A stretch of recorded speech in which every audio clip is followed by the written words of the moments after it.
Hello everyone and welcome back to the channel. So today I want to speak about Spider-Man Miles Morales. It's a kind of DLC or a small game or whatever you want to call it, because it didn't really take a lot of time to make, but it does raise the question that should Spider-Man be someone like Miles Morales, or should Miles Morales be Spider-Man in order to excel in the story the game tries to tell? Because whether we like it or not, most games that are concerned with superheroes are basically more like on the fun side and not on the identity politics side or on social issues that one group has to deal with. And I think this review here from Kotaku, and especially the closing sentences in there, show very clearly that thing. And I have highlighted some things here. So it says Marvel's Spider-Man Miles Morales is a beautiful game with a big heart weighed down by obligation inherent to all the names in its title. And yeah, because it's a Spider-Man game, it has to be in a certain way,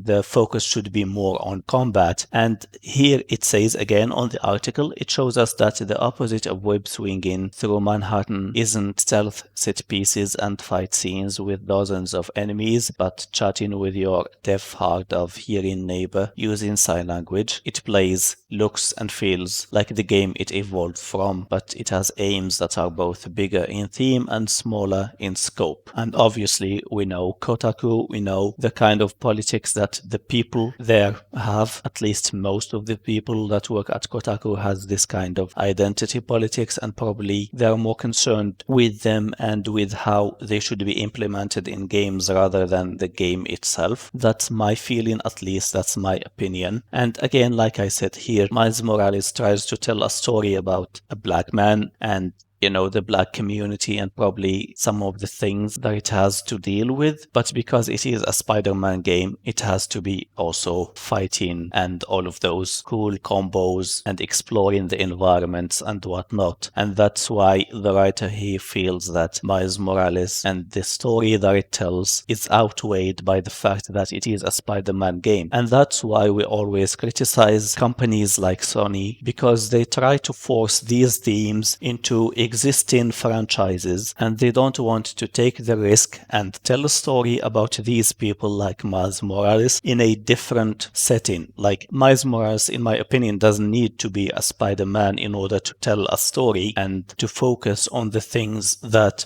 the story needs to focus on according to what the writers think it should focus on. But because it is Sony, but because it is always related to sales, companies will never give those people a chance to shine outside of this formula of a successful franchise or a successful video game or comic book, and they will always be very, very cautious about taking risk, and they will try to shove the story of Miles Morales into the Spider-Man formula in order to make the game sell well, because as I said, and I repeat it, all they care about is money. And another extract here says Miles Morales excels in its smallest moments, and I wish it had the confidence to stand by them to the end. Maybe next time, true believers. Whether we agree with ideas or not, it's not the point of my video here. The point is simply, why do we need to put some ideas in a setting that is not necessarily fitting for them in order to tell a story? And there is also a very interesting comment from